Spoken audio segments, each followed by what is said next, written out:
The night before my coronation, I didn't sleep. Not because my heart was racing, though it was, but because a castle is never truly silent. Stone has its own kind of breath. Wind slips through narrow seams like a whisper that refuses to die. The fire in the hearth groans and settles, as if some old beast is turning in its sleep. And somewhere beyond my chamber door, a guard keeps time with his boots, steady, patient, unblinking, like the heartbeat of the realm itself. I stood at the window for a long while, staring out through panes of glass that were, in their own way, a treasure. In most places, people still made do with shutters, oiled cloth, whatever could keep the worst of the wind away. Here, the glass trembled faintly, catching torchlight from the courtyard below. Dozens of flames moved like drifting stars. They painted the wet stone in gold, then vanished, then returned, each flicker a reminder that even light must be fed. Outside, winter clouds pressed low. The sky looked heavy, as if it could fall. Behind me, my chamber tried its best to be warm. Thick tapestries, a heavy bed with curtains meant to keep the draft away, polished wood, candlelight softening the cruel edges of stone. But the truth of the age was still there, crawling up from the floor and settling into my bones. Stone is always honest. It doesn't care who you are. I remember an old priest once leaning close to me when I was still young, small enough to be overlooked, still allowed to be a person instead of a symbol. He spoke quietly, so only I could hear. "Your Majesty," he said, "kingship doesn't live in gold.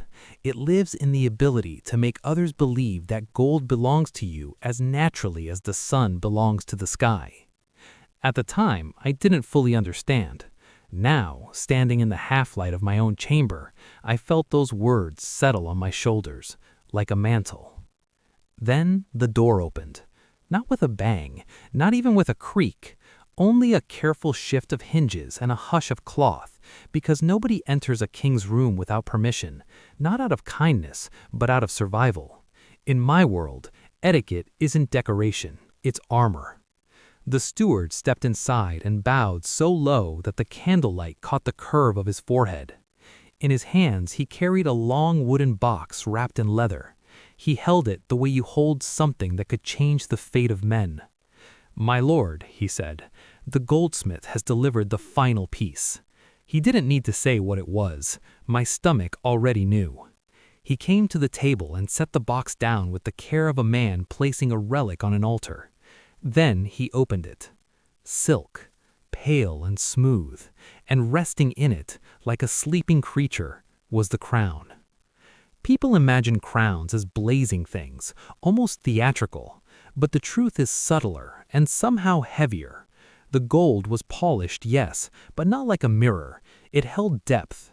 The jewels weren't cut like modern stones. They were set in the older style, irregular, proud of their natural shape, catching light in a way that felt ancient rather than fashionable. Small pearls clung to the rim like frozen dew. I looked at it and felt something unsettling. Objects like this carry memory. Not magic, nothing as simple as that, but a kind of weight that comes from being present at moments men never forget. A crown has heard prayers. It has heard vows. It has heard fear disguised as certainty. For a breath, I thought I could hear all of it. The steward cleared his throat, gently bringing me back to the room. He said, "The envoys have arrived. They bring gifts. One of them, a great beast. The men say it comes from the far north, from snow and darkness." A beast, an exotic gift, diplomacy made flesh. I should have reacted like a king, calm, distant, pleased but not impressed. Instead, I felt a familiar tightening in my chest. Not excitement, not dread, something more complicated.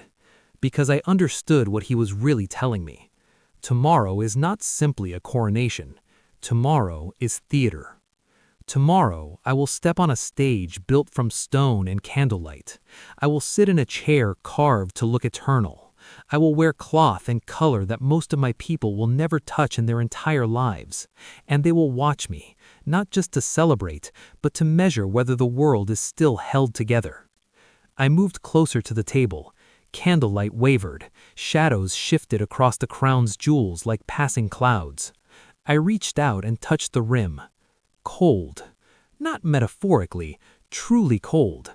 The kind of cold that bites your fingertips and reminds you that gold is still metal, pulled from the earth, indifferent to the hands that claim it. My fingers paused there, and in that small contact, I finally understood something storytellers always miss. Luxury isn't just comfort. Luxury is a language, and for a medieval king, it is often the loudest language of all. In a world where most people live by the grain they can coax from soil, where winter can empty a village, where disease can pass through a doorway like wind, a king must look like the opposite of chaos. He must look steady. He must look chosen. Tomorrow, the great hall will blaze with beeswax candles, cleaner, brighter, more expensive than most homes will ever burn. The hearths will roar. The air will thicken with the scent of roasted meat and spiced wine. There will be music, not because I crave it, but because sound fills silence, and silence can frighten people. I will sit above them at the high table, not merely to eat, but to be seen eating, to be seen living well, to be seen as proof that the kingdom is still wealthy enough to feed its head. It sounds almost cruel when you say it plainly, but it is also, strangely, necessary. Because if the king looks thin, if the hall looks dim, if the court looks uncertain, then rumor spread, confidence cracks, and once that happens, the realm begins to wobble like a candle flame in a draft. The steward waited, still as stone, while I stared at the crown. For a moment, I imagined it not in the box but on my head, its weight pressing into skin, its cold turning into heat as my body tried to accept it. And I imagined what it would look like from the hall below, a ring of gold and jewels, hovering above a man's thoughts, like a promise or like a warning. I withdrew my hand. "Close it," I said softly. The steward obeyed. Silk folded, leather creaked. The latch clicked shut with the quiet finality of a tomb being sealed. And as he lifted the box, I realized something even more unsettling than the crown itself. Even tonight, before the ceremony, I am already performing. I must look calm when I am not calm. I must look rested when I am tired. I must look certain even when certainty feels like an act. Because kingship is not only what you do, it is what others believe you are. The steward bowed again and retreated, pulling the door closed behind him with the same careful silence. His footsteps faded down the corridor, swallowed by stone. I stood alone again.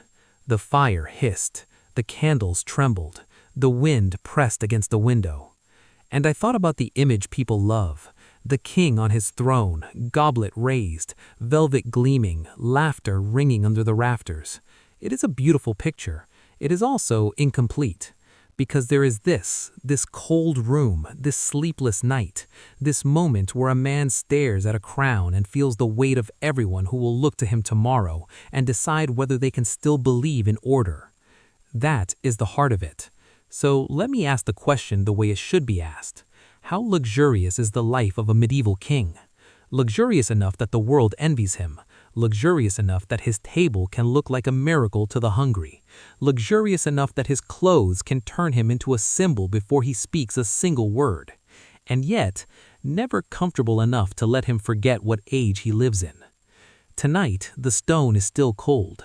Disease still exists. Winter still bites. Roads are still mud. Darkness still wins if the candles run out. The difference is that I can afford to push those limits back, farther than anyone else. Just farther. I returned to the window one last time. In the courtyard, torches burned in a loose constellation. Above them, the sky remained heavy and black. I watched the flames dance and thought of the feast tomorrow, the banners, the music, the gold, the ritual. Then I thought of the crown, sealed away in its leather-wrapped box, waiting like a sleeping creature. Luxury, I realized, isn't simply what a king enjoys. It's what a king must carry so the realm can breathe easier. And with that thought, I turned from the window, knowing the night would not give me much mercy, but knowing that morning would come anyway. Before the sun even thinks about rising, my room is already awake. Not me, my room. The hearth has been fed again, so the fire doesn't die while I sleep. The cold is pushed back just far enough to make the air bearable, and somewhere beyond the door, footsteps gather and pause. Because in a palace, you don't simply walk into the king's chamber. You arrive the way you approach an altar, carefully, quietly, with the right timing. When they enter, it's never just one person. It's a small world moving around me in practiced silence. One servant carries a brass basin, another brings clean towels folded as neatly as a prayer. Someone checks the fire, someone else unlocks the wardrobe chest, and the man who oversees my clothing, whose entire job is to make sure I look like the throne itself, begins reciting what's been prepared, as if he's reading a litany. I wash first. Warm water is poured slowly, and a few sprigs of rosemary are dropped in for scent. It's a simple luxury, but a sharp one. The smell cuts through smoke and cold, and for a moment, it reminds me that even cleanliness is not a common gift in this world. Warm water in winter costs time, fuel, labor. Everything has to be carried, heated, and handled. Nothing appears by magic, not even comfort. A towel is offered, soft linen, clean, and at the corner, a small embroidered badge, my sign. An everyday reminder, even the cloth that dries my hands must speak for me. Then comes the part people imagine as pure indulgence, dressing. The truth is, it's work. Not heavy labor, not like splitting wood or hauling sacks, but a different kind of labor, the effort of becoming a symbol. The underlayer is fine linen, smooth, close woven, made to sit comfortably against skin. Over that, good wool, practical, warm. And then the choices begin, because nothing about a king is truly just clothing. Every thread is a message, every dye is an announcement, every fur trim is a statement about power, access, distance. The wardrobe master lays out garments on the bed as if he's preparing offerings, and while I stand there, letting them fasten ties and adjust hems, I'm reminded that rule doesn't only live in swords and seals, it also lives in fabric, because fabric is visible, and what is visible is believable. There are colors in my realm that aren't simply expensive, they are guarded, deep crimson, rich blue, the kind of purple that looks almost black in shadow and almost royal flame in candlelight. Dyes like these don't come cheaply. They come from rare sources, careful processes, long trade routes, skilled hands. They are the color of time and money and connections. That is why we have laws, rules that decide who may wear what. Sumptuary laws, the scholars call them. But in the corridors and marketplaces, people understand them in simpler terms. There are clothes you're not allowed to dream of, no matter how much coin you have. Part of me hates the idea of it. If a man earns his wealth, why shouldn't he dress as he pleases? But the throne does not survive on fairness. It survives on distance. If any rich merchant could dress like me, then what would be left to mark the crown as something apart? What would prevent the crowd from thinking the king is simply a man with better luck? So the laws remain, not because they are kind, but because they are useful. And in this room, with attendants waiting for my answer, I feel that truth with uncomfortable clarity. The wardrobe master presents two options for the collar: squirrel fur, warm enough and respectable, and ermine, whiter, rarer, more unmistakably royal. I say ermine, not to boast, because winter is real and stone is cold, and I'm expected to stand in halls and corridors for hours as if my body doesn't matter. The ermine is softer, warmer, thicker. Luxury in my world often begins as survival, then becomes symbolism. They place the collar over my shoulders. The fur settles with weight. Hands smooth it down, making sure it sits perfectly. A king's garment must not look hurried, even if the morning is rushed. Then they bring the mantle, purple. When they unfold it, the fabric doesn't flutter like cheap cloth. It falls with authority, heavy, dense, trained to drape, trained to obey, trained to look inevitable. It lands on my shoulders like a second burden. A clasp is fastened at the chest, metal engraved with a heraldic mark. The click is quiet, but it's a sound I know well, the sound of my private self being locked away. For a few moments they fuss over details, sleeves aligned, collar straight, folds smoothed. To an outsider, it might look fussy, even vain, but they're not dressing me for comfort, they're dressing me for the gaze of others, because the king is watched, always, even by the people who claim they love him. My hair is combed and set, my face is checked, and then a mirror is brought forward. Not a polished piece of metal, though those exist, a real glass mirror, small, precious, framed simply. I look into it and see myself clearly enough to feel exposed, pale from lack of sleep, eyes that carry too much thought. And suddenly I understand why kings cling to costume, not because they are shallow, but because the costume becomes armor. It hides the fatigue, it hides the doubt, it teaches the world what to see. I turn slightly, studying the mantles fall, the furs line, the clasps shine. I don't look like a man anymore. I look like an idea. Someone behind me murmurs, almost without thinking, "Sire, you look as though you were born to wear the crown." I almost laugh. No one is born for this. You learn it, you endure it, you become it because you have no other choice. Then they present my shoes. Good leather, well made, practical enough for stone floors and cold corridors. The buckles gleam, decorated but not ridiculous. Even footwear is part of the performance. A king cannot appear careless down to his feet, not in a world where people read meaning into everything. The buckles are fastened, the final folds are adjusted. The attendants step back in a neat line, waiting for my next movement as if my body is the clock that starts their day. I inhale once, and I walk to the door. When it opens, the corridor is lit by torches. Stone arches stretch into shadow. Guards in mail and surcoats stand ready, faces still, spears grounded. The air smells of smoke, wax, and cold rock. And as I step out, something changes, not in me, but in the world around me. People lower their eyes.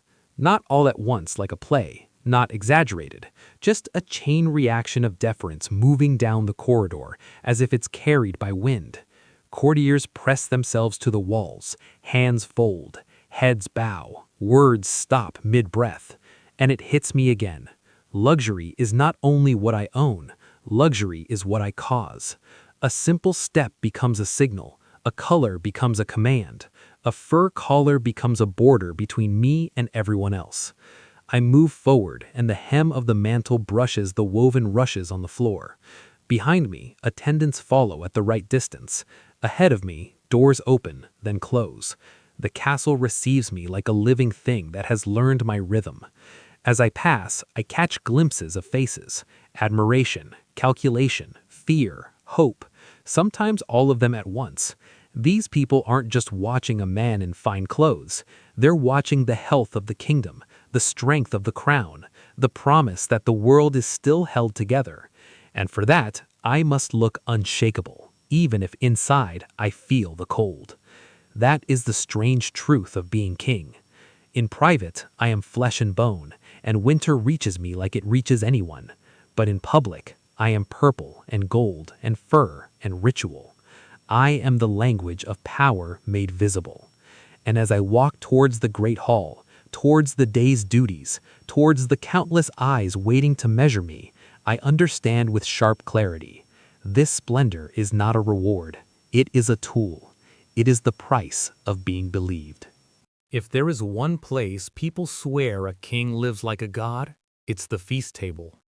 They picture the great hall blazing with light, the air rich with the scent of roasted meat, music climbing into the rafters, and the monarch laughing as if the world exists only to entertain him. And I won't pretend that image is entirely wrong, but it's incomplete. Because the banquet hall is not just where I eat, it's where I rule. without lifting a sword, without signing a decree, without saying a single word if I choose. In my world, a feast is not merely a meal, it is a statement. The great hall opens like the belly of a beast made of stone and timber. The roof beams vanish into shadow above, blackened by years of smoke. Along the walls hang tapestries, bright, heavy, and practical. They are there to show stories, yes, but also to keep the cold from biting through the stone. Heraldic banners drop from the rafters like frozen waves of color. And the candles are everywhere. Not tallow, not the smoky kind that stings the eyes and leaves a greasy scent. Beeswax, clean, bright, expensive. Just their light alone is a message. We can afford to turn darkness into day. At the far end stands the high table, raised, separated, unavoidable. That distance matters. It's not arrogance for its own sake. It's architecture doing politics. People must look up to see me. They must lift their gaze, and in doing so, they practice what the realm needs from them: recognition. When I take my seat, a hush spreads across the hall.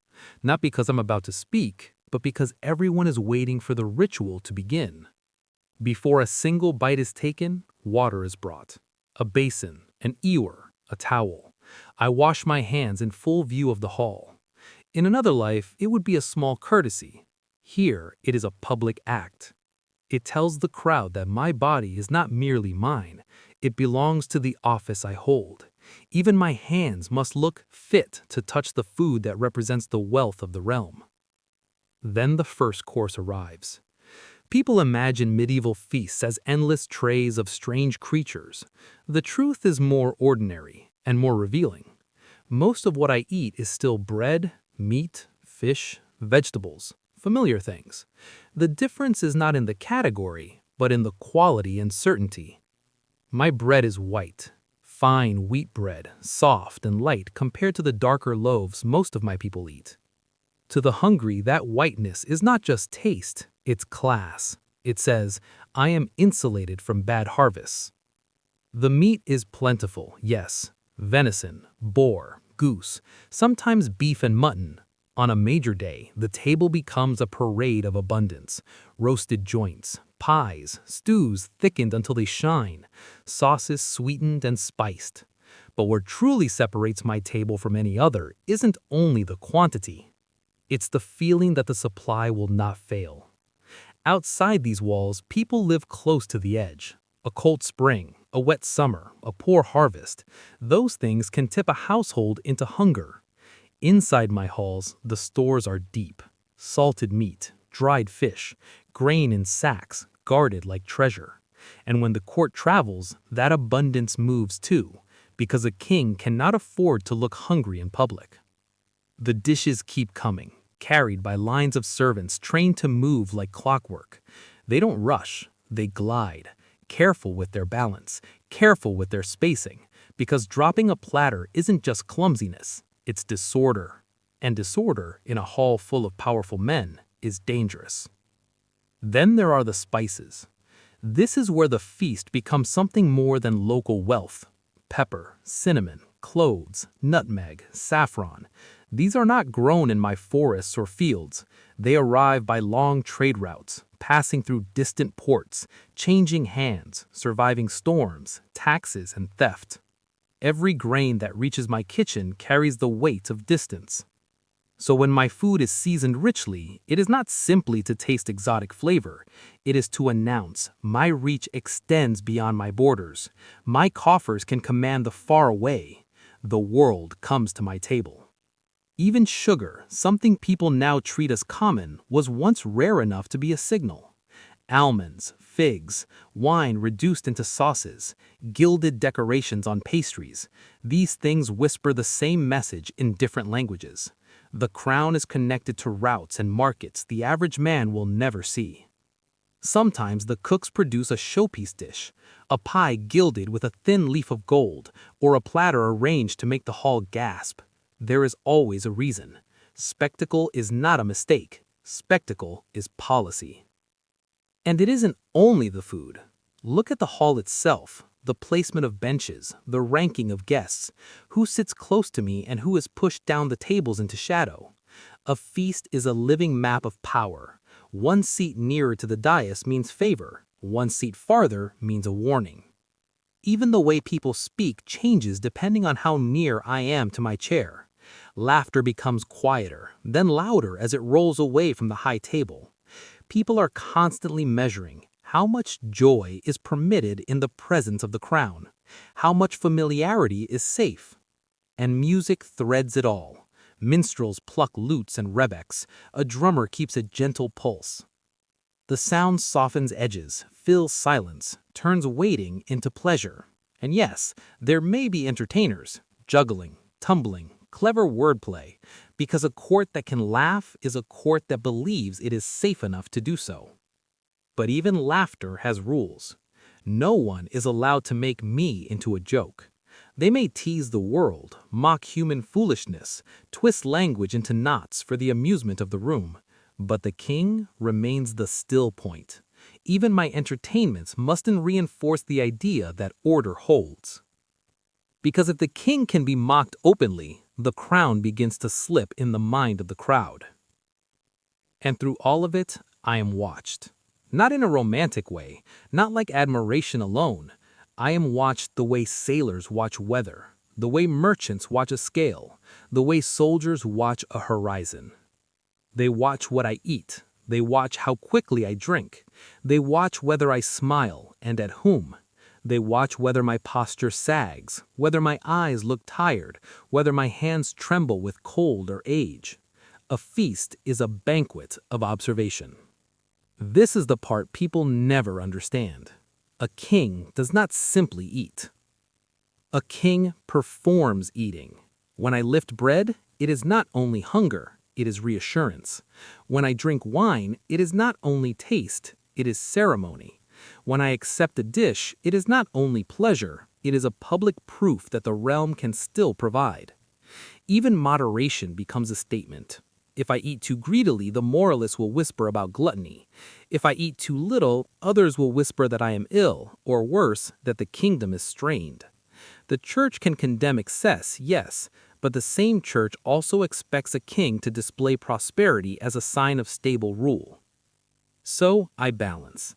I eat enough to honor the day, enough to show abundance, enough to keep my strength. I smile at the right moments. I let the hall breathe. I allow celebration, but I never let the celebration forget who it is celebrating. And behind the visible glory is the invisible machine. Hundreds of mouths must be fed to create this moment. Fires must burn for hours. Meat must be butchered, salted, carried. Bread must be baked in batches. Water must be hauled. Candles must be made, stored, lit, replaced. Servants must be clothed and paid. The hall's warmth is bought with labor and logistics.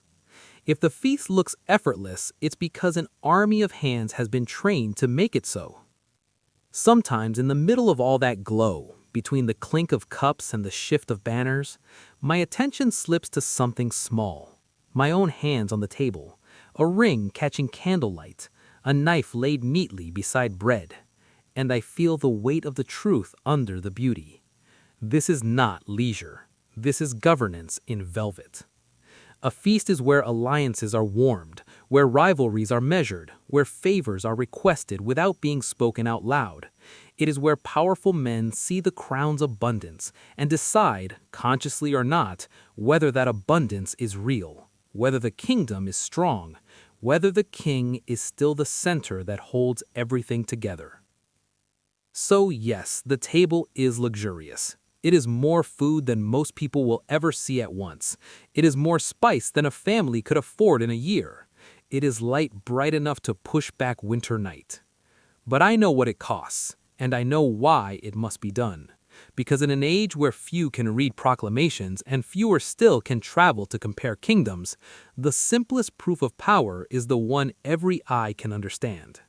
A king who can feed his hall, light his darkness, and keep his court in order looks like a king chosen by fate. And in my world, looking chosen can be as important as being chosen. People like to say a king lives in comfort because he lives in a castle. It sounds logical, doesn't it? Thick walls, high towers, iron gates. Surely that means warmth, safety, ease. But a castle is not a promise of comfort. It is a promise of survival. And sometimes survival looks nothing like the paintings. When you first walk into one of my great chambers, in the right light, it can feel like stepping into a song. Banners hang like bright rivers from the beams. Tapestries turn bare stone into color and story. A carved chair waits beside a heavy table, and the fire throws gold across the floor until it seems the room is made of warmth.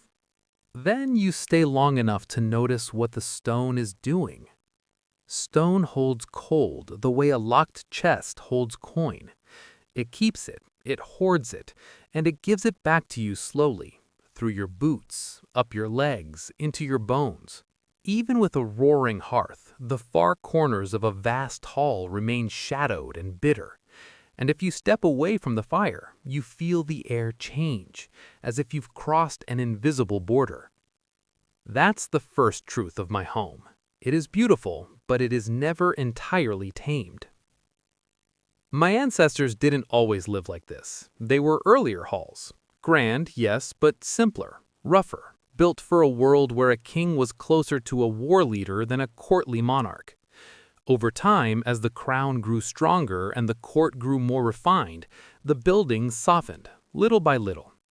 Walls were plastered and painted instead of left bare. Chambers were divided so a king could have privacy. Bed curtains became thicker to trap warmth.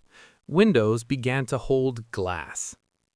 Glass, in my age, is not ordinary. It is costly. It is fragile. It has to be made, transported, fitted, repaired. In many places, people still rely on wooden shutters. Some used oiled cloth to keep out the worst of the wind. So when a room has glazed windows, it is a sign, not just of wealth, but of a desire for comfort that most people cannot even imagine. Even so, that comfort has limits. The glass doesn't make the room warm, it only makes the room less cruel. The real secret weapon against winter isn't stone or glass, it's fabric. Tapestries are not just decoration, they are insulation. They are the castle's cloak. They trap heat, soften drafts, and make vast rooms feel less like caves. That's why royal households prize them so highly. They can be rolled, carried, hung again in a new place. They're luxury you can transport, color and warmth made portable. When my household hangs tapestries, it's almost like building a new room inside the room. A cold hall becomes livable. A bare chamber becomes a storybook. And yes, the stories matter too. Hunting scenes, battles, saints, heraldry, sometimes even creatures that live only in emblem and legend. Unicorns, griffins, beasts woven into the fabric, not as living monsters, but as symbols. They remind everyone that the crown lives close to wonders, even if those wonders are only ideas. That kind of symbolism is part of my world's language. Most people cannot read long texts, but they can read images. They can read color, posture, ceremony. They can read a tapestry on a wall the way they read weather on the horizon. And still, none of it changes the nature of stone. I can hang cloth, light candles, build hearths, add rugs, and commission painted walls, but I cannot order the castle to stop being a fortress. I cannot command the winter to feel like spring. Sometimes I walk into my queen's chamber, and I see what comfort looks like when it's truly attempted. Cushioned chairs, chests of scented wood, a small bathing tub with copper buckets nearby, ready if she desires warm water, a few plants or herbs to soften the air, a room arranged not only to impress, but to live in.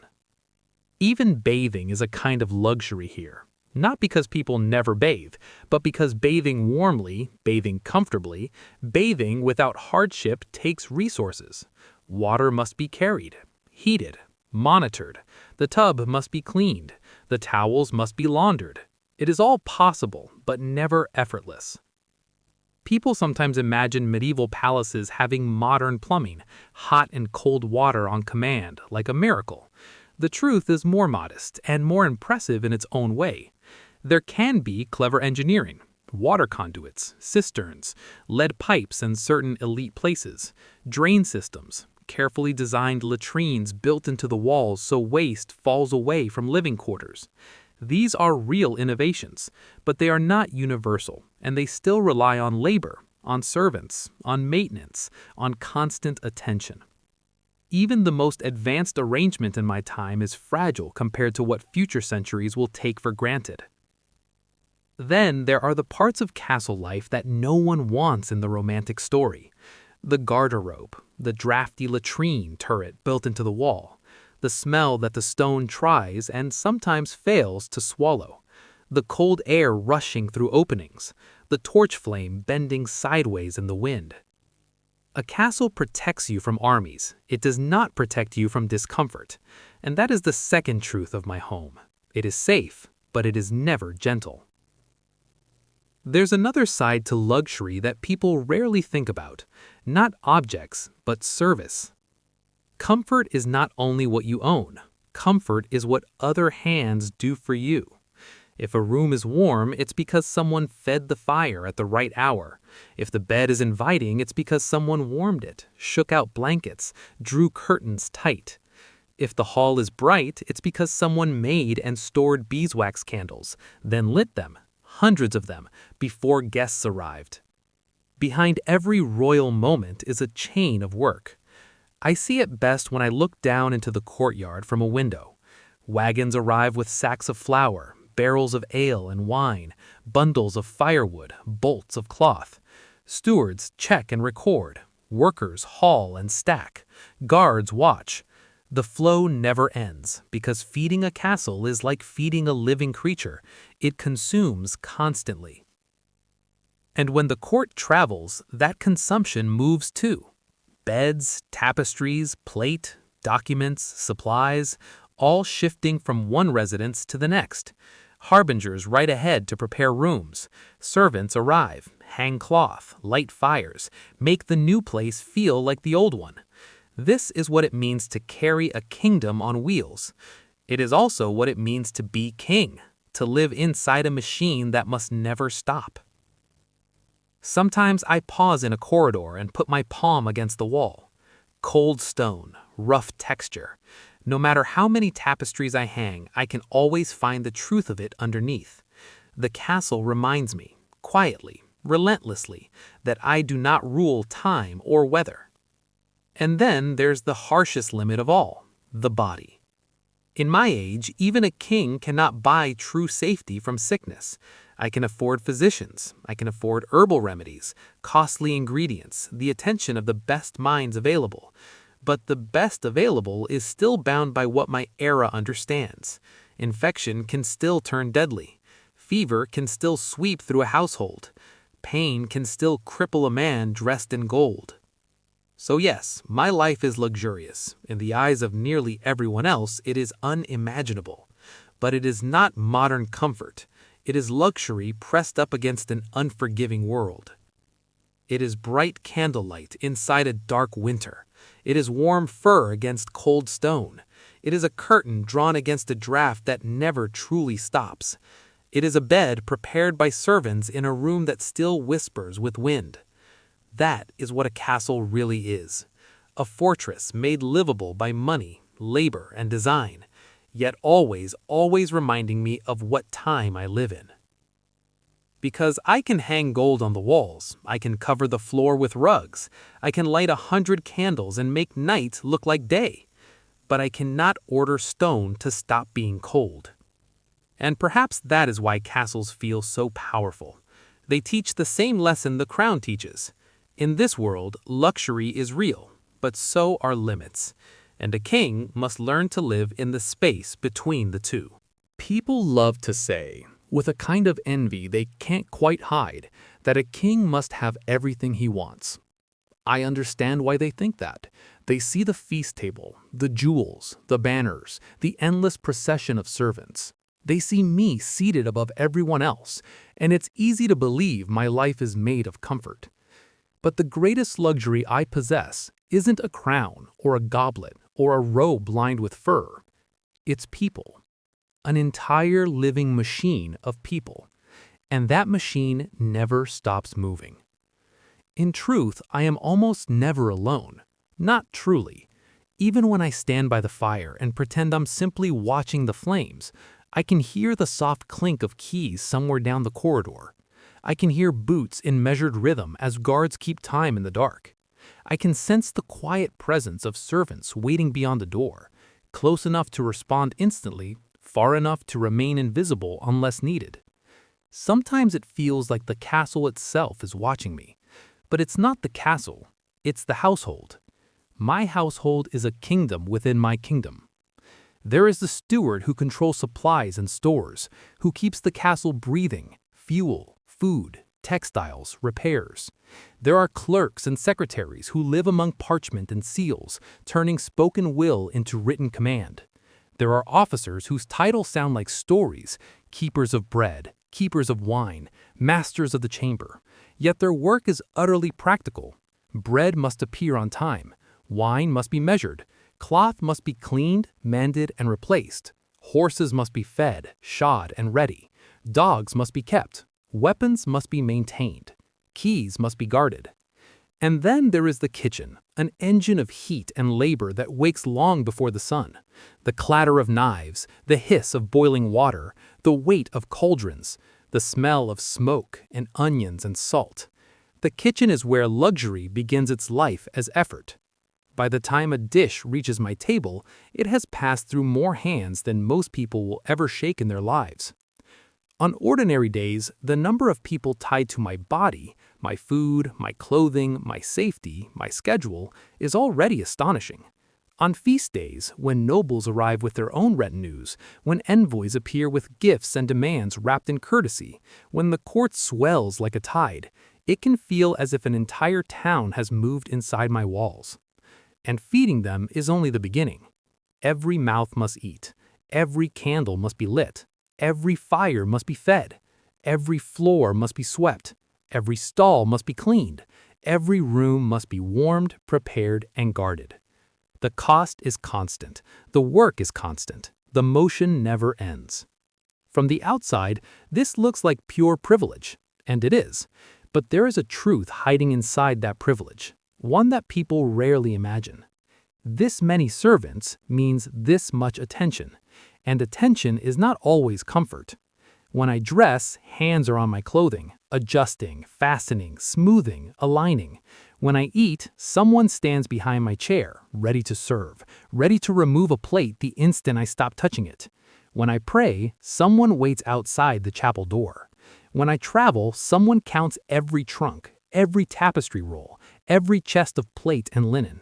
Even when I sleep, someone stands guard over my silence. Privacy is a rare thing for me, and it becomes rarer the more powerful I appear. A king's life is not only filled with people, it is filled with observation. Someone is always watching, always listening, always remembering on my behalf. Who entered my chamber? Who spoke to me first? Who was allowed close? Who was made to wait? These things are recorded, whispered, carried like messages through corridors and into the city. In my world, information travels faster than horses, and often it travels in the form of rumor. That is why so many of my servants are not merely servants, they are trusted instruments. The man who pours my wine is not only a cupbearer, he is a barrier between me and danger. The man who controls my keys is not merely a steward, he is the keeper of access. The man who sleeps outside my door is not only a guard, he is the difference between safety and chaos. Service is luxury, yes, but it is also a form of control. For them, serving me is honor and livelihood. For me, being served means living inside a system that never lets me disappear. Sometimes I envy the simplest life, not because it is easy, but because it is private.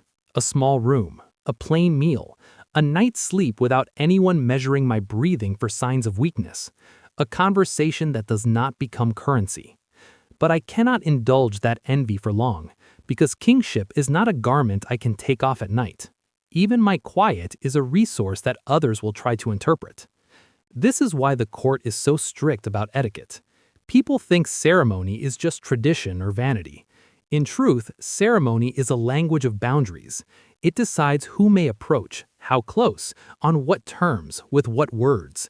It prevents chaos by making every moment predictable. A bow, a title, a pause before speaking. These small things keep the great machine from tearing itself apart. And in the center of it all stands me. Not just a man, but a fixed point. A knot tied in the middle of a vast tapestry of ambition, loyalty, fear, and hunger. I feel it most clearly when I move through the corridors. When I step into a room, conversations soften and reshape themselves. Eyes glance, then drop. People smile the way you smile around something you don't fully understand, something you respect, something you might fear, something you might one day need. Sometimes I think of my household like a mirror held up to me. Not a mirror that shows my face, but one that shows my power. If the household runs smoothly, the realm appears stable. If it falters, everyone notices. If the kitchen runs out of bread, if the candles burn low, if the guards look tired, if servants look frightened, people will whisper, and whispers can shake stone. This is why a king's day begins before he opens his eyes. Fires are lit, water is heated, clothes are laid out, doors are unlocked, routes are cleared, messages are sorted, scribes are already writing. My comfort is built minute by an army of hands that most of my subjects will never see. And yet, for all the servants and all the structure, there is still one thing no household can truly give a king. A moment where he is simply a man. Even the rare times I'm alone, I can feel the court waiting behind the walls like a tide pressed against the gate. And that is the paradox of my life. From the outside, my household looks like the height of luxury. Hundreds of people ready to fulfill every need. A system designed to make my life smooth, warm, bright, and secure. But from the inside, it also means I live inside a gilded cage. One built not from cruelty, but from necessity. Because the realm expects the king to be visible, consistent, unshakable. It expects me to embody order. So, I let the machine run. I feed it, I guide it, I endure it. And when someone asks me what it means to live like a medieval king, I could talk about gold and velvet and feasts. But the truth is simpler. Living like a king means being surrounded by people who make your life look effortless, while quietly reminding you every day that you can never truly step out of the role. Not even for a breath. People love to say, with a kind of envy they can't quite hide, that a king must have everything he wants. I understand why they think that. They see the feast table, the jewels, the banners, the endless procession of servants. They see me seated above everyone else, and it's easy to believe my life is made of comfort. But the greatest luxury I possess isn't a crown or a goblet or a robe lined with fur. It's people. An entire living machine of people. And that machine never stops moving. In truth, I am almost never alone. Not truly. Even when I stand by the fire and pretend I'm simply watching the flames, I can hear the soft clink of keys somewhere down the corridor. I can hear boots in measured rhythm as guards keep time in the dark. I can sense the quiet presence of servants waiting beyond the door, close enough to respond instantly, far enough to remain invisible unless needed. Sometimes it feels like the castle itself is watching me. But it's not the castle, it's the household. My household is a kingdom within my kingdom. There is the steward who controls supplies and stores, who keeps the castle breathing, fuel, food, textiles, repairs. There are clerks and secretaries who live among parchment and seals, turning spoken will into written command. There are officers whose titles sound like stories, keepers of bread, keepers of wine, masters of the chamber. Yet their work is utterly practical. Bread must appear on time. Wine must be measured. Cloth must be cleaned, mended, and replaced. Horses must be fed, shod, and ready. Dogs must be kept. Weapons must be maintained. Keys must be guarded. And then there is the kitchen, an engine of heat and labor that wakes long before the sun. The clatter of knives, the hiss of boiling water, the weight of cauldrons, the smell of smoke and onions and salt. The kitchen is where luxury begins its life as effort. By the time a dish reaches my table, it has passed through more hands than most people will ever shake in their lives.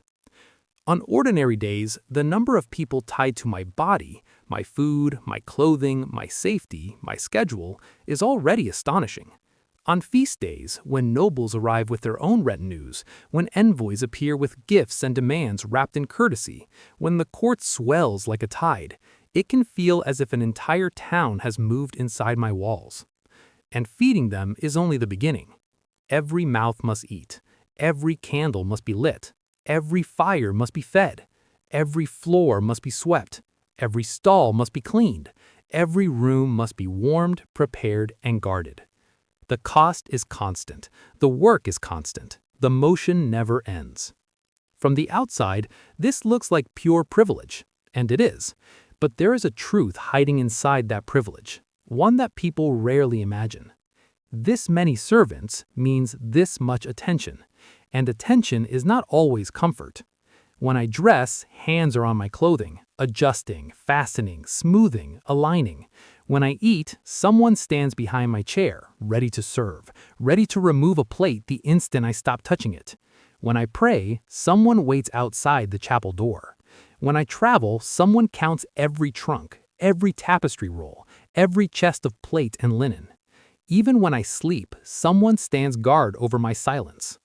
Privacy is a rare thing for me, and it becomes rarer the more powerful I appear. A king's life is not only filled with people, it is filled with observation. Someone is always watching, always listening, always remembering on my behalf. Who entered my chamber? Who spoke to me first? Who was allowed close? Who was made to wait? These things are recorded, whispered, carried like messages through corridors and into the city. In my world, information travels faster than horses, and often it travels in the form of rumor. That is why so many of my servants are not merely servants, they are trusted instruments. The man who pours my wine is not only a cupbearer, he is a barrier between me and danger. The man who controls my keys is not merely a steward, he is the keeper of access. The man who sleeps outside my door is not only a guard, he is the difference between safety and chaos. Service is luxury, yes, but it is also a form of control. For them, serving me is honor and livelihood. For me, being served means living inside a system that never lets me disappear. Sometimes I envy the simplest life, not because it is easy, but because it is private. A small room, a plain meal, a night's sleep without anyone measuring my breathing for signs of weakness, a conversation that does not become currency. But I cannot indulge that envy for long, because kingship is not a garment I can take off at night. Even my quiet is a resource that others will try to interpret. This is why the court is so strict about etiquette. People think ceremony is just tradition or vanity. In truth, ceremony is a language of boundaries. It decides who may approach, how close, on what terms, with what words. It prevents chaos by making every moment predictable. A bow, a title, a pause before speaking. These small things keep the great machine from tearing itself apart. And in the center of it all stands me. Not just a man, but a fixed point. A knot tied in the middle of a vast tapestry of ambition, loyalty, fear, and hunger. I feel it most clearly when I move through the corridors. When I step into a room, conversations soften and reshape themselves. Eyes glance, then drop. People smile the way you smile around something you don't fully understand, something you respect, something you might fear, something you might one day need. Sometimes I think of my household like a mirror held up to me. Not a mirror that shows my face, but one that shows my power. If the household runs smoothly, the realm appears stable. If it falters, everyone notices. If the kitchen runs out of bread, if the candles burn low, if the guards look tired, if servants look frightened, people will whisper, and whispers can shake stone. This is why a king's day begins before he opens his eyes. Fires are lit, water is heated, Clothes are laid out, doors are unlocked, routes are cleared, messages are sorted, scribes are already writing. My comfort is built minute by an army of hands that most of my subjects will never see. And yet, for all the servants and all the structure, there is still one thing no household can truly give a king. A moment where he is simply a man. Even the rare times I'm alone, I can feel the court waiting behind the walls like a tide pressed against the gate. And that is the paradox of my life. From the outside, my household looks like the height of luxury. Hundreds of people ready to fulfill every need. A system designed to make my life smooth, warm, bright, and secure. But from the inside, it also means I live inside a gilded cage, one built not from cruelty, but from necessity. Because the realm expects the king to be visible, consistent, unshakable. It expects me to embody order. So I let the machine run. I feed it, I guide it, I endure it. And when someone asks me what it means to live like a medieval king, I could talk about gold and velvet and feasts. But the truth is simpler. Living like a king means being surrounded by people who make your life look effortless, while quietly reminding you every day that you can never truly step out of the role. Not even for a breath. There is a lie people tell themselves about kings. They imagine that once you wear a crown, the world becomes obedient. That if you want warmth, you command it. If you want safety, you decree it. If you want health, you simply purchase it. But a crown does not control winter. It does not control sickness. It does not control the honest nature of stone, wind, and time. What it can do, what my wealth can do, is push the harshness back a little farther than most people ever can. Not erase it, just resist it. Light is the easiest example. In the villages, night arrives like a lock clicking shut. People live by the flame they can afford. Often it is tallow, smoky, dim, and sour-smelling. It stains walls, clings to hair, and turns every room into a fog of grease and soot. In my chambers, I can burn beeswax. Beeswax candles glow brighter, they smell cleaner, they smoke less. They make a room feel less like a cave and more like a place where you might read, speak, pray, or think without squinting into darkness. But even this simple comfort comes with a cost. Beeswax doesn't appear by divine favor. It comes from hives, from careful labor, from the slow accumulation of small golden stores. It must be collected, purified, shaped, stored, protected from damp and heat. Every candle is work made visible. When I fill a hall with light, I am burning wealth in real time. That's a strange thought, isn't it? To watch your own resources melt, drip by drip, just so the night doesn't feel too powerful. Warmth works the same way. A great stone hall might look impressive, but it is stubborn. Heat rises and disappears into high rafters. Drafts slip through cracks that no one can fully seal. Even with a roaring fire, the edges of the room stay cold. If you step away from the hearth, you feel it immediately, like walking out of protection and into exposure. So we fight back with layers. More tapestries, more wall hangings, rugs on the floor in the richest rooms, heavy bed curtains to trap air close to the body, fur-lined garments that are not only status but insulation, small braziers in chambers, bed warmers in winter, metal pans filled with embers carefully moved under blankets so the sheets aren't like ice when you lay down. But all of it depends on servants. Comfort in my age is rarely automatic. It's not a lever you pull, it's a chain of tasks. If the room is warm, someone fed the fire at the right hour. If I have hot water, someone carried it. If the bed is inviting, someone warmed it. If the candle burns clean, someone made it, and someone lit it. Luxury for a medieval king is often another name for reliable service. And then there is bathing.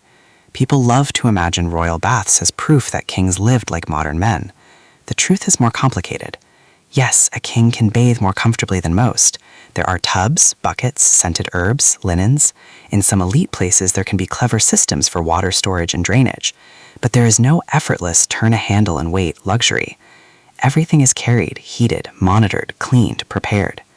Even the best bath is still a ritual built on labor and fuel. And beyond all these comforts, there are things my money cannot truly solve. A castle can have glazed windows and thick tapestries, and still it can be drafty.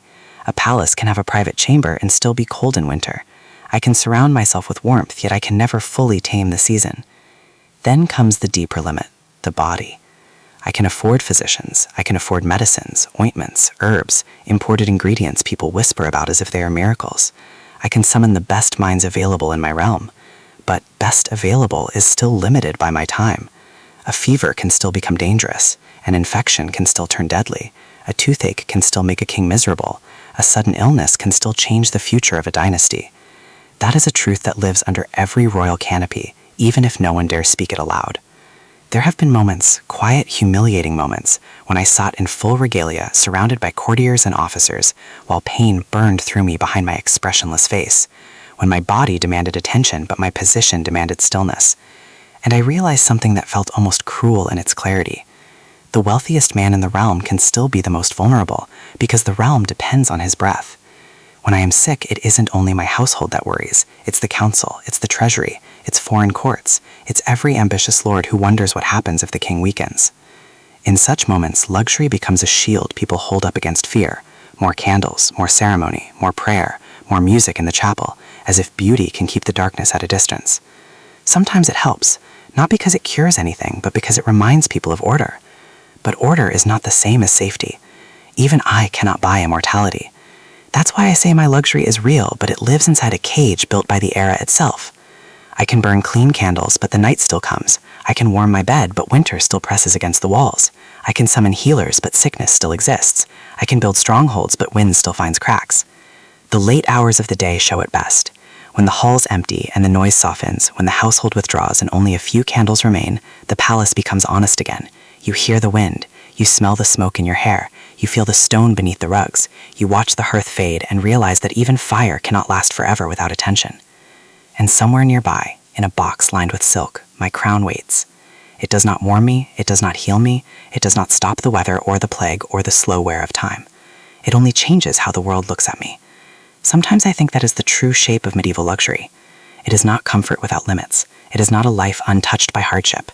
It is the ability to push hardship back just far enough that your days feel brighter, warmer, safer than anyone else's. And the ability to do that is itself a kind of power. But the harshness never disappears. It simply stands at the edge of the candlelight, waiting for the flame to weaken. So when people ask whether a medieval king lives in luxury, I tell them this. Yes, compared to everyone around him, he lives like a man in a different world. But he is still trapped inside the same century. Stone is still cold, winter still bites, disease still hunts, darkness still wins if the candles go out. And that is why my luxury feels both magnificent and fragile, like a bright banner in a storm. If the great hull is where my power is displayed, then the forest is where my breath returns to me. I have always loved the royal woods, not in the sweet, poetic way that minstrels sing about, but in the way a man loves a place that reminds him he is still alive. Between stone walls, even a king can begin to feel like he is made of duty alone. The forest gives me something different. Damp earth, cold air, silence that isn't enforced by etiquette, and space wide enough for thought to move freely. On the morning of the hunt, the world is silver with fog. The sun hasn't climbed yet. It's only a pale suggestion behind cloud and mist. My breath appears in front of my face and vanishes. The ground is wet, and every sound, boots on frost, a horse snorting, a strap creaking, carries farther than it should. I dress for the woods in clothing that is practical, though still far better than anything worn by the men who work my land. Good wool, clean linen, a cloak lined with fur to fight the cold, leather gloves, a belt that holds small tools. Nothing excessive, nothing theatrical, yet even this simple attire would be the best garment in many homes. And then the household begins to arrange itself around the hunt, the same way it arranges itself around a feast. Not with candles and platters this time, but with horses, dogs, horns, and trained hands. In the yard outside the lodge, the stablemen lead out my horse. The saddle has been checked twice, the bridle is clean, the straps are sound. The master of horse stands ready, eyes lowered in that precise blend of competence and deference that court life produces. Beyond him, the huntsmen gather, men in wool caps and leather, hornblowers with their instruments hanging at their sides, keepers holding leashes, trying to steady hounds that can smell the day's purpose in the air. And then I see what I came for, the falcon. It stands on a gloved hand, calm and deadly in the same moment. Its feathers hold a cold sheen. Its eyes, bright and sharp, don't look at the world the way mine do. They look like they already know how it ends. Falconry is one of the clearest luxuries of my rank, not because it is frivolous, though it can be, but because it requires what common people rarely have: time, resources, and specialists. A hunting bird must be trained, fed properly, housed carefully, carried on long days, watched constantly. The falconer's skill is a craft that takes years. So when I hold a falcon, I'm not simply holding a bird. I'm holding proof that my life includes things beyond survival. I can afford mastery. The falconer steps forward. I extend my arm. The transfer is careful, controlled. The bird hops onto my glove with a small shift of weight that I feel immediately, lighter than you expect, and yet full of tension. Its talons grip leather with absolute certainty. In that moment, I remember why nobles love this art. It teaches a lesson that feels like kingship itself. You cannot truly control a creature born to fly by force alone. You guide it with trust, habit, discipline, and reward. You build a relationship that looks like command from the outside, but inside is something more fragile and precise. Then we ride. The hunting party moves into the trees and the forest swallows us quickly. The path narrows, trunks rise like pillars. The fog hangs between branches so thickly that shapes appear and vanish at the edges of sight. The sound of hooves on wet leaves is soft, almost respectful, as if the horses understand its place isn't a courtyard. A horn sounds, low, controlled, meant to direct the hunt rather than excite it into chaos. The hounds strain forward, leashes tighten. Then, with a practice motion, the handlers release them. Dogs surge into the mist, their bodies working like living springs, their breath steaming, their paws gathering leaves. For a moment, the forest is full of motion. Then it quiets again, leaving only distant sounds and the rhythm of our breathing. The falcon's hood is removed. It turns its head and I feel the shift of its attention. A second later, it launches. There's nothing exaggerated about it. No fantasy, no magic, just muscle and air and precision. Wings beat, then catch the current. The bird becomes a dark shape cutting through pale fog, and for a breath the whole world seems to pause and watch it go. That is the kind of freedom a king rarely touches.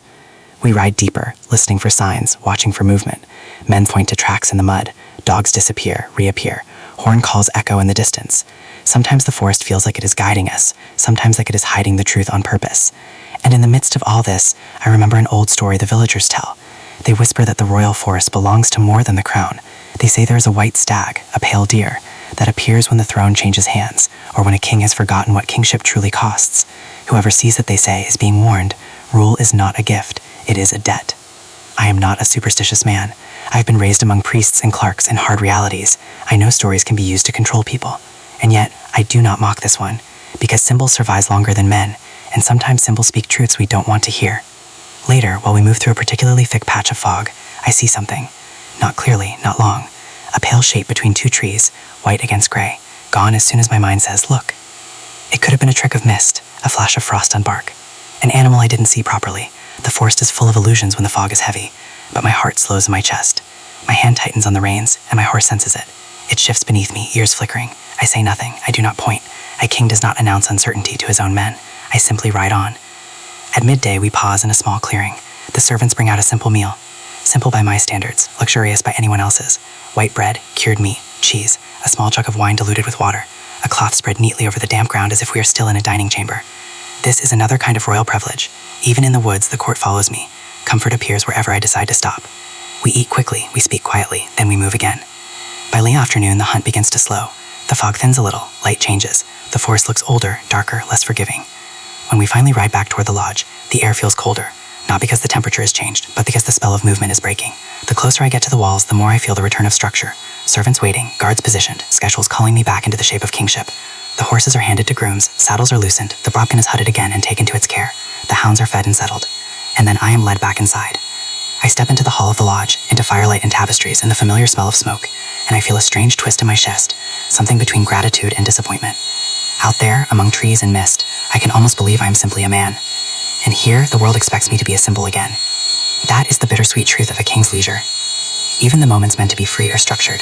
Even my pleasures are managed by officials, recorded by clerks, observed by eyes trained to notice everything. The forest gives me air, and for a short time it loosens the weight of the crown, but the crown always calls me back. And sometimes late at night, when the fire has faded and my boots are drying near the hearth, I think again of that pale shape in the fog. Whether it was real or not doesn't matter as much as what it stirred in me. A reminder that even in my richest moments, holding a falcon, riding beneath ancient trees, I am never completely free. I am simply allowed to breathe before the walls close in again. There are luxuries that make noise. A hall full of candles, a table heavy with meat and spice, trumpets at the gate, silk and fur moving through a crowd like fire. And then there are luxuries that whisper. A single quill, a sheet of vellum, a book bound in leather and clasped in metal, a page that takes months to create and seconds to change the way a man thinks. That is the kind of luxury I return to when the palace grows loud. Books. In my age, a book is not something you casually buy and stack on a shelf. A book is time made physical. It is the bent back of a scribe, the careful eye of an illuminator, the steady hand that lays gold leaf so thin it trembles at the slightest breath. It is vellum prepared from hide, ink mixed and tested, pigments ground in tiny bowls, months of work stitched together and locked with clasps. Most people will never hold one.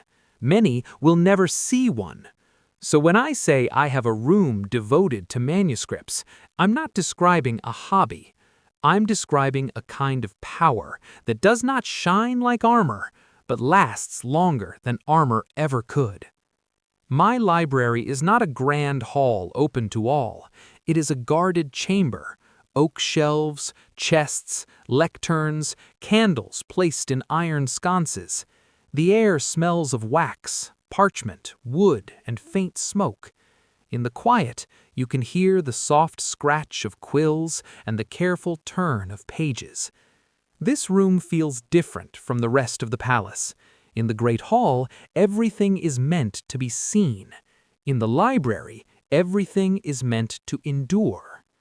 I walk between shelves and I run my fingers lightly across the spines, embossed leather, worn corners, small scratches where clasps have opened and closed 1,000 times. Each volume is a living memory. Laws, histories, prayers, chronicles, translations made into our own tongue so my clerks can work faster, so my advisors can argue more clearly, so I can understand the realm I hold without relying entirely on the mouths of other men. People like to imagine kings as creatures of feasts and ceremonies alone, but the truth is that kingdoms run on paper. Every day, letters arrive, reports, petitions, accounts, requests, warnings, news from borders, ports, towns, and courts. My scribes record what I say, and often what I do not say. My seal closes decisions like a lock. And when I tire of that endless river of business, I come here, not to escape responsibility, but to remember what responsibility truly means. Sometimes I watch the artisans work. A scribe sits hunched in candlelight, copying a text line by line, never rushing. The quill moves with a steady rhythm, and you can see the ink soak into the vellum as if the page is drinking. Nearby, an illuminator works in near silence, painting a border of vines and saints, grinding pigments into fine powder, mixing them with oil or egg to make color that will outlive them. Then comes the gold leaf. It is so thin it looks like light itself, and yet it is real metal, cut and placed with terrifying care. A single breath at the wrong moment can ruin the work. When the leaf settles and catches candlelight, it doesn't sparkle like a cheap ornament. It glows softly, like something sacred. That glow is luxury, not because it is comfortable, but because it is unnecessary, unless you understand its purpose.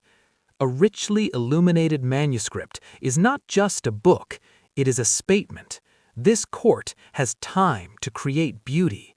This crown can afford patience. This realm is stable enough to invest in memory. And memory is a kind of defense. In a world where stories can be twisted and rumors can reshape the truth, a written record becomes an anchor. A king who collects and preserves texts is a king who tries to control not only the present, but the way the future will understand the present. That is why when I see a book, I don't only see artistry, I see governance. I see diplomacy, too. A beautifully crafted manuscript can be a gift more powerful than a chest of coins. It says refinement. It says connection to learning. It says we are not merely strong, we are civilized. And there are other kinds of luxury that gather in these quiet spaces. Music, for instance, especially in the chapel. When the choir sings in the palace chapel, the sound rises into stone and returns as echo. It fills the space like incense. It makes even hard men feel small for a moment. That is not an accident. It is part of how power is built. In my time, the crown and the altar stand close. A king is expected to be more than a ruler. He is expected to look like a piece of divine order placed on earth. The beauty of the chapel, its candles, its vessels, its stained glass, helps shape that belief. The choir's discipline, the ritual's rhythm, the quiet reverence of everyone present, it turns power into something that feels sacred. But even here, I must be careful. Beauty can strengthen authority, but excess can also betray it. A king who looks too hungry for admiration risks appearing vain. So I let the ceremony speak for itself.